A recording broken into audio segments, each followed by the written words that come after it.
Most people will never be rich. Not because they lack talent. Not because they lack opportunity.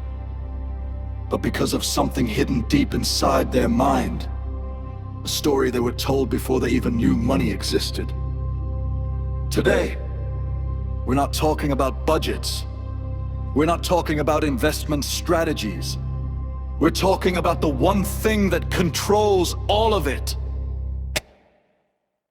Your psychology. Before you were 10 years old, your financial future was already being written. Every time you heard, "We can't afford that." Every time money caused arguments in your home. Every time someone said rich people are greedy. Your brain was taking notes. Psychologists call this your money blueprint. The invisible program running in the background of every financial decision you make. It shapes whether you spend or save, whether you ask for the raise or stay silent. Whether you believe you deserve wealth or feel guilty for wanting it. And here's the brutal truth. You cannot out-earn a broken money mindset. You can get a raise and still feel broke. You can build a business and still self-sabotage. You can win and find a way to lose it all! Because your blueprint told you that's where you belong. People trapped in scarcity don't just think about money differently, they see differently.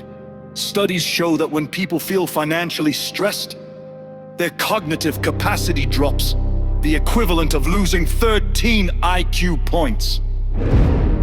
That's not laziness.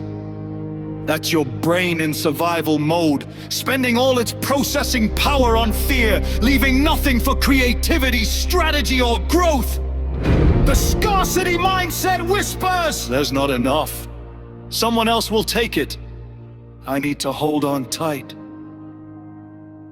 And the cruel irony, that grip, that desperate, fearful grip is exactly what pushes wealth away.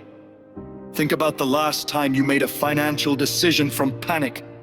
Did it serve you, or did fear make it worse? Wealthy people don't think about money less. They think about it differently.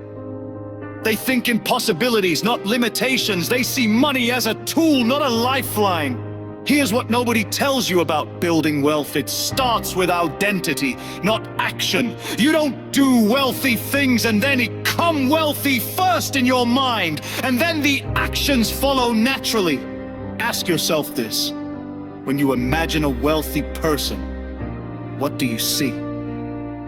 If that image feels foreign, threatening, or uncomfortable, if you think, "That's not someone like me," then you have found your ceiling. Because we don't rise to our goals, we fall to our identity. The person who believes they are bad with money will find a way to prove themselves right every single time. But the person who says, "I am someone who builds wealth, I am someone who attracts opportunity, I am someone who makes smart decisions," that person starts making different choices without even trying. Not because they repeated affirmations, but because identity drives behavior always. So how do you actually change it? Step 1, awareness. You cannot rewrite a story you haven't read. Start noticing your emotional reactions to money. When someone mentions a high price, what do you feel? When you spend money on yourself, do you feel guilt? When you see someone else succeed, do you feel inspired or threatened? These reactions are data.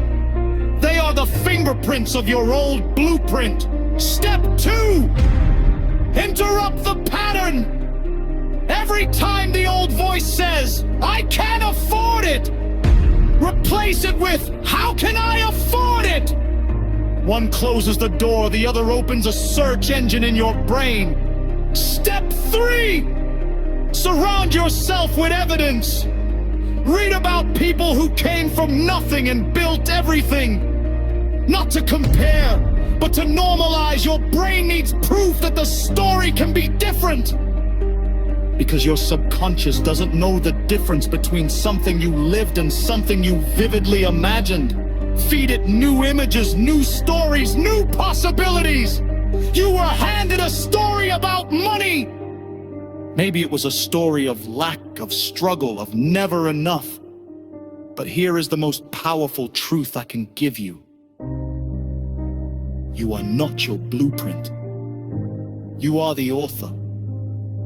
And you can rewrite it.